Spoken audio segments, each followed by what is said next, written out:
Bem-vindo a mais um clipe do Gutenberg. Hoje eu quero conversar com você sobre aquelas qualidades que são essenciais para um líder de nosso tempo.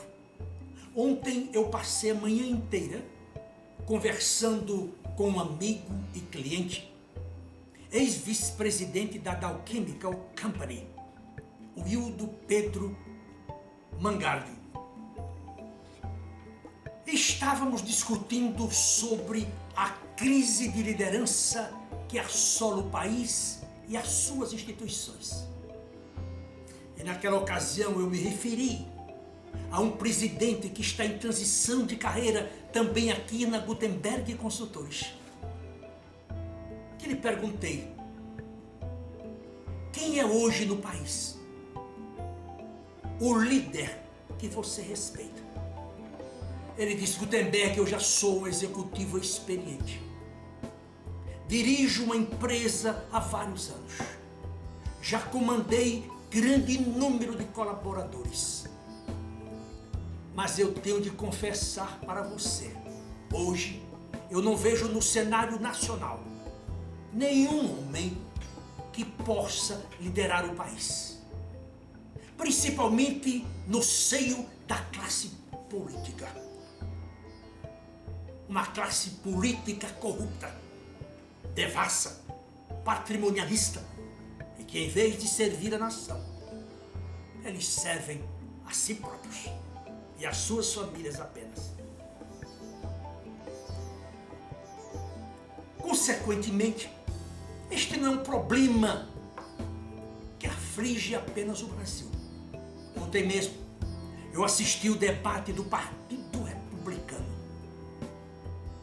e eu disse para mim mesmo: eu não acredito que a maior nação do mundo tenha candidatos como estes à presidência da República.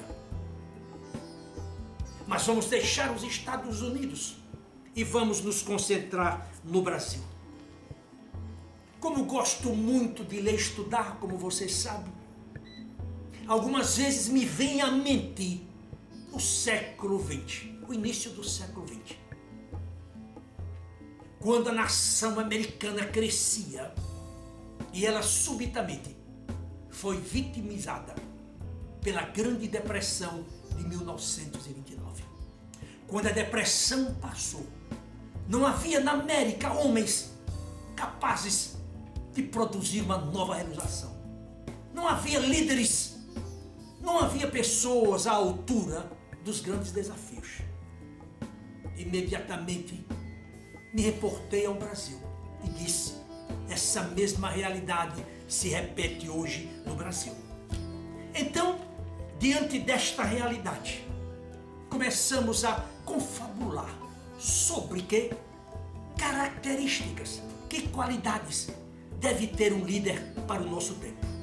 Na minha conversa com o Hildo, nós elencamos uma série de atributos que nós julgávamos imprescindíveis a um líder para o nosso tempo. A primeira dela, confiança em si mesmo. O homem que acredita não apenas em si, mas nos seus propósitos, a sua missão e, sobretudo, que também tenha, que reúna competência para empreender aquilo que ele deseja.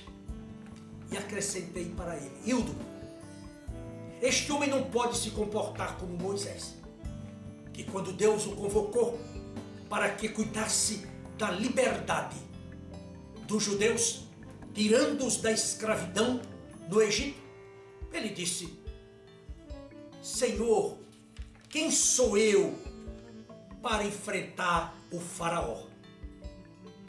Acredito que é outro atributo imprescindível de um líder: uma comunicação clara, objetiva e transparente. E naquela ocasião eu adicionei para o Hildo: Hildo, ele não pode se comportar como Jeremias, o profeta, que quando Deus o convoca para falar ao povo de Israel, ele lhe diz: Senhor, eu sou uma criança, eu não sei falar. Nos dias atuais é imprescindível que um líder se comunique com a sua nação, com a sociedade de tal maneira que ele não deixe nenhuma dúvida na mente de seus constituintes. Que ele tenha tendência para subordinar os seus interesses pessoais aos interesses da coletividade. Ele não pode se comportar, portanto, como os ladrões da parábola do bom samaritano contada por Cristo, em que um certo indivíduo se dirigia de Jerusalém para Jericó e no meio do caminho foi assaltado pelos ladrões que lhe roubaram todos.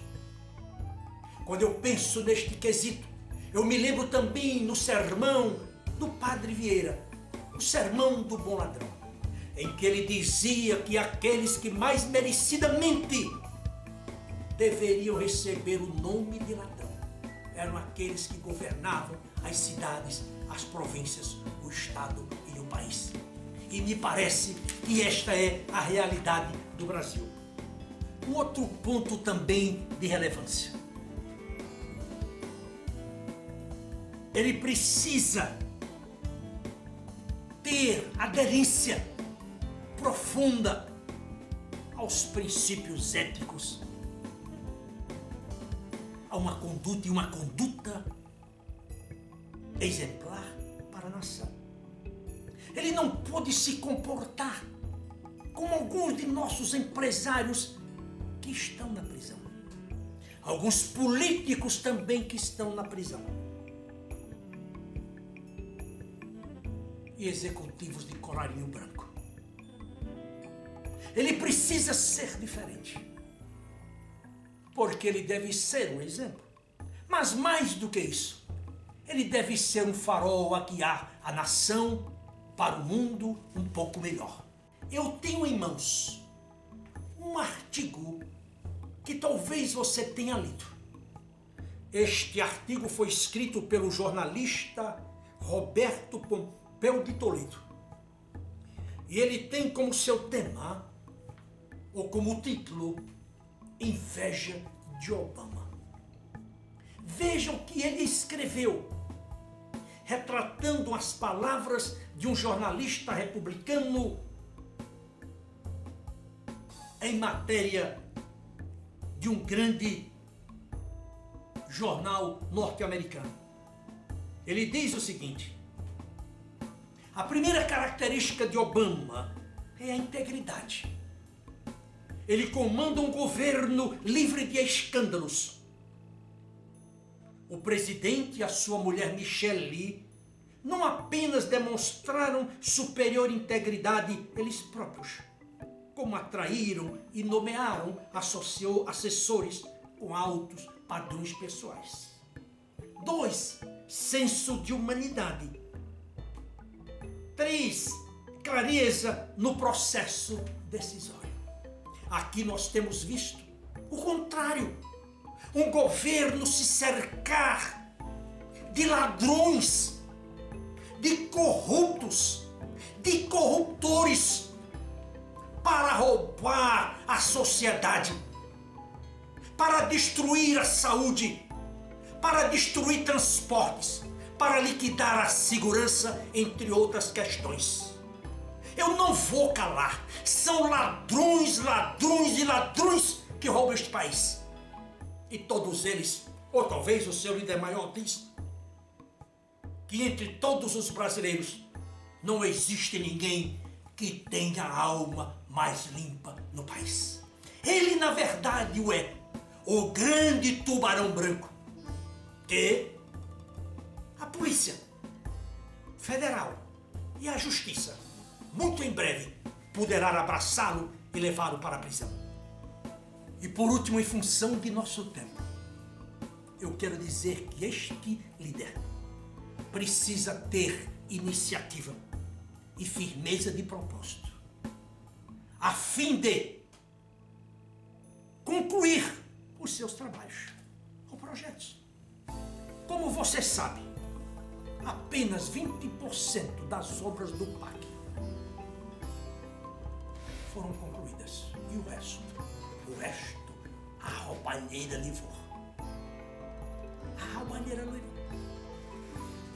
Nos dias atuais, nós precisamos de novos líderes. Nós precisamos que a juventude brasileira saia às ruas. Nós precisamos que as nossas instituições criem líderes. Nós precisamos que os pais se empenhem na formação dos líderes do futuro. Porque se não fizermos isso, este país não tem nenhum futuro. Eu acredito muito no meu país. Eu acredito muito no Brasil. Mas eu tenho de dizer que o tipo de líderes que hoje dominam o país, eles nos envergonham, eles empobrecem esta nação, eles roubam esta nação. E todos eles se apresentam como salvadores da pátria. Eles não são salvadores da pátria. Eles estão no poder porque querem nos roubar.